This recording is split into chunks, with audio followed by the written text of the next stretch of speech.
La entrevista. Ya le comentaba al principio de este espacio el revuelo que generó la respuesta por parte del gobierno de Andrés Manuel López Obrador al posicionamiento del Parlamento Europeo. El presidente de la República fue tajante por la mañana, dijo sí, yo mismo la redacté, yo mismo estuve presente en la elaboración de esa respuesta. Para algunas voces dicen fue excesiva, para otras consideran que fue necesaria y acorde a lo que hayan dicho los europeos. Voy a platicar en esta mesa de análisis con dos periodistas, a quienes saludo, por supuesto, con mucho gusto. Luis Guillermo Hernández. Luis Guillermo, como siempre, un gusto saludarte. ¿Cómo estás? Muy buenas tardes, Jesús. Un gusto para mí para platicar contigo y con la audiencia de La Octava. Ernesto Osorio, bienvenido. Buenas tardes. Tenemos un pequeño problema con tu audio, Ernesto. No te estoy escuchando. Para la producción, si podemos checarlo. Jesús. Adelante, ya te oigo, ya te escucho. Ya, me da mucho gusto saludarte, Jesús. También una sorpresa. Saludos, Luis Guillermo. Ya varios años, amigos, en este andar del periodismo. Un gusto saludar a ambos. Pues yo la primera pregunta que voy a poner sobre la mesa para ir conociendo su lectura. ¿Excesiva, digna, incorrecta, correcta la respuesta por parte del gobierno federal, Luis Guillermo? Pues me parece que es una respuesta muy puntual a el tono en el que se dio el pronunciamiento del Parlamento Europeo y también una respuesta sin ningún precedente en términos diplomáticos que pone un nuevo color, un nuevo tinte a la forma en la que el presidente de la República maneja las relaciones internacionales con los gobiernos y con las fuerzas políticas del planeta. Mi querido Ernesto, ¿cuál es tu opinión? Pues mira, Jesús, yo la verdad creo que en política la forma es fondo. Y si bien, como dice Luis Guillermo, es importante lo que señala el presidente en su respuesta en este comunicado que a todos nos sorprendió el día de ayer, pues más que por la forma que por el contenido, creo que debemos de detenernos un poquitito a reflexionar de que se trataba de una respuesta de un jefe de Estado. Creo que un jefe de Estado llamando a legisladores, por mucha razón que pueda tener el presidente en cuanto a su desempeño, no es como para que los llame borregos o para que les diga infórmense. Hay una vía que entiendo yo es la diplomática, que bien pudo haberla hecho el canciller con una respuesta digna y no es llevar y arrastrar una postura oficial del país ante una situación que se estaba dando y que quede en la burla, en el anecdotario de las redes sociales. Los memes se han estallado, pero bastante, y la verdad es que sí, yo la verdad creo que no fue la correcta. Luis Guillermo, ¿el presidente de la República tenía precisamente esta otra opción o simplemente respondió a lo que él mismo ha considerado como una actitud injerencista por parte de los parlamentarios europeos? Creo que el presidente utilizó los términos que se le dio la gana utilizar y me parece que lo hizo muy bien, porque recordemos que en Europa México siempre ha sido observado como una especie de traspatio, como una especie de espacio común, y me parece que el punto que el presidente plantea, México ya no es territorio de conquista, y sobre todo, ustedes no son el prefecto del mundo que define qué está bien y qué está mal, pone una nueva dinámica que muy pocos presidentes latinoamericanos se han atrevido a plantear. Coloca al presidente de la República, Jesús, al nivel de Fidel Castro, al nivel de Hugo Chávez, al nivel de Lula, al nivel de Dilma, que en su momento también emitieron pronunciamientos tajantes, muy enérgicos, pero sobre todo muy soberanos respecto de su relación con Europa. Oye, Ernesto, mencionabas algo que es importante, el papel del canciller, de Marcelo Ebrard Casaubon. Ebrard Casaubon no es cualquier personaje. ¿A qué me refiero? A que es un personaje que ha sido citado para el 2024, al que se ubica en la carrera por la contienda presidencial. El hecho de que todo parece indicar no se le haya tomado en cuenta al momento de lanzar este comunicado ¿En dónde ubica al canciller, Ernesto? Nuevamente tenemos problemas con audio. Perdón, creo que más allá de dónde pueda quedar ubicado el canciller, hay que considerar que es el representante de México, es la imagen de México al exterior. Y formalmente, de acuerdo a los cánones diplomáticos, él tiene que dar una respuesta oficial como país a un...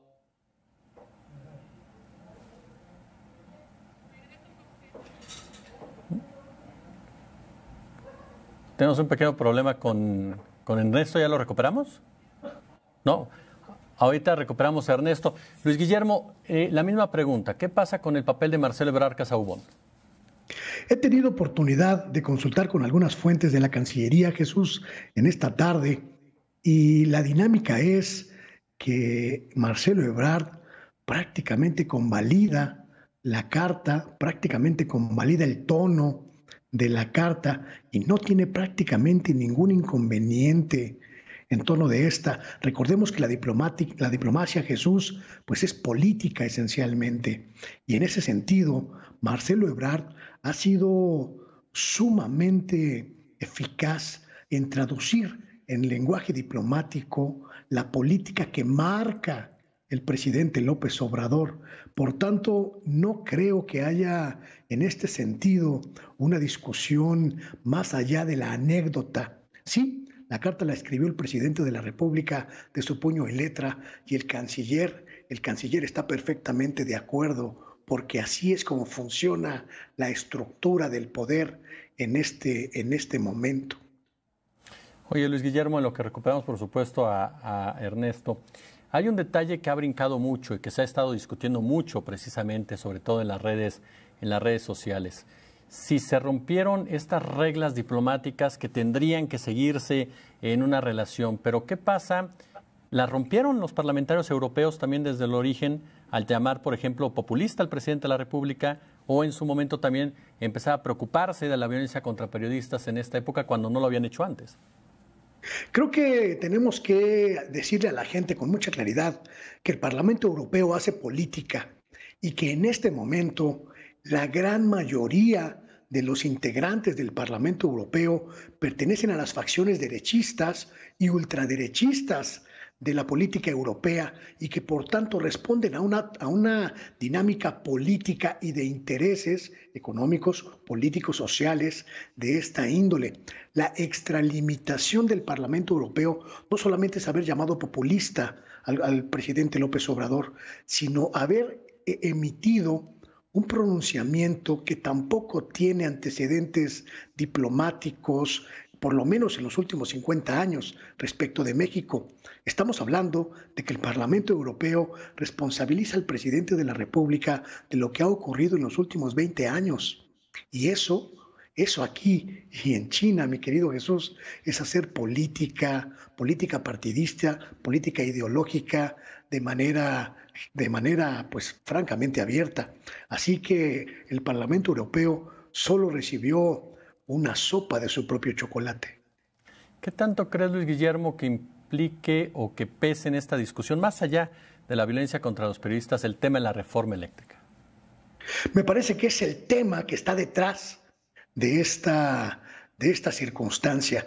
El Parlamento Europeo también tiene representantes que están vinculados con los poderes energéticos, con las grandes empresas, las grandes firmas francesas, españolas, alemanas de electricidad y de energía.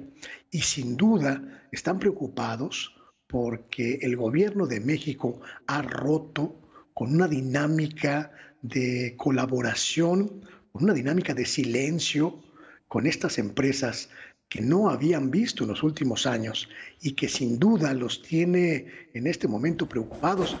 Insisto, el Parlamento Europeo no es un poder legislativo ajeno a las luchas políticas, a las luchas ideológicas y por supuesto que ven con mucha preocupación que el gobierno del presidente López Obrador se plantee una emancipación respecto de los poderes energéticos que han controlado México en términos privados durante los últimos años. Ya recuperamos a Ernesto Osorio. Ernesto, Le preguntaba a Luis Guillermo precisamente, uno, el tema de la reforma eléctrica, ¿qué tanto está involucrada en este posicionamiento del Parlamento Europeo? Y otro de los factores en torno precisamente a lo que se expresó esta tarde, ¿qué tanto puede afectar la relación entre México y Europa este tipo de posicionamientos, Ernesto?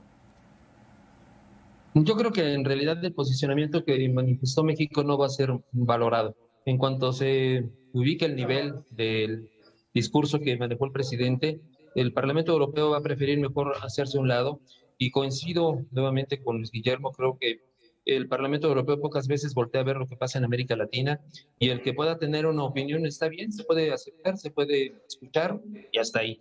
Pero que pueda afectarnos no creo. Creo que lo que puede sí afectar es todo este juego mediático que se dio, justamente de las formas en las que se expresa el presidente hacia los diputados del Parlamento Europeo. Y sí siento un mal precedente en el que cuando después ellos quieran señalar algo, pues no tenga más que la opinión pública que coincidir. Digo, el presidente les llama de una manera despectiva borregos, utiliza un lenguaje hostil, y precisamente el mensaje que está enviando el Parlamento Europeo es que México tiene un diálogo hostil con los medios, con la prensa, con los periodistas, y lo único que le pide al gobierno de México, al presidente, es que modifique esa actitud. Creo que lo que se muestra es a un jefe de Estado intolerante, un dueño de una sola palabra, y por muy importante que puedan ser los temas que se estén abordando, pero que se olvidan, se dejan de lado, pues únicamente por meter en el, digamos, en la conversación del día, cotidiano, en los medios de comunicación, pues lo que suena escandaloso, lo que realmente no importaba que era esto, ¿no? Creo que sí, el presidente podía haber manejado el mismo mensaje, un poco con un más nivel de jefe de Estado y no de un rijoso, su respuesta como presidente, como lo que es como un jefe de Estado. Y yo creo que hubiera sonado mejor, y el Parlamento Europeo tendría ya una mejor opinión de nosotros. Tengo un minuto para cada uno para escuchar sus conclusiones, Luis Guillermo. Creo que no nos interesa en este momento de la discusión social si a los europeos les gusta el tono o no del presidente de la República. Me parece que el punto es que López Obrador está defendiendo la soberanía de la nación, está defendiendo la posibilidad de exigir a los europeos no entrometerse, no opinar en lo que no les incumbe, que es la vida interna de México. Y en ese sentido, el papel que juega esta carta es absolutamente histórico. Habrá un antes y un después. A partir de esta carta, seguramente a muchos no les gustará, pero más allá de eso, el presidente acaba de sembrar su bandera, que es la bandera de la dignidad y la bandera de la soberanía mexicana en el continente europeo. Ernesto Osorio, cierro contigo. Pues la verdad creo que no va a poder llegar ese mensaje. En el camino se van a encontrar con las risas, con las burlas, en cuanto los mismos diputados entiendan la forma, el modo y el tono en el que utilizó el presidente para hablarles. Creo que vamos a quedar nosotros en el papel de tener un presidente de Estado que puede contestarte en una esquina, en una banqueta, y no como un estadista, que debería ser nuestro papel. A mí, la verdad, pues sí me incomoda, no diré que me avergüenza porque tampoco es para tanto, pero sí me incomoda la forma en la que habla el presidente y se refiere a estas personas. Yo diría, si lo volteáramos, si a él le dijeran que es un borrego, pues no sé cómo le estaría respondiendo, ¿verdad? Creo que nos deja muy mal parados, y el mensaje, que pudo haber sido muy importante, como lo señala Luis Guillermo, no creo que llegue. Yo quiero agradecerte, Ernesto Osorio, Luis Guillermo Hernández, por estos minutos. Ha sido un placer de verdad escucharlos y platicar con ustedes dos. Al contrario, muchas gracias. Muchas gracias, Jesús. Un abrazo, Gracias, Luis. Un abrazo, querido Ernesto. Hacemos una pausa, regresamos. La octava noticia.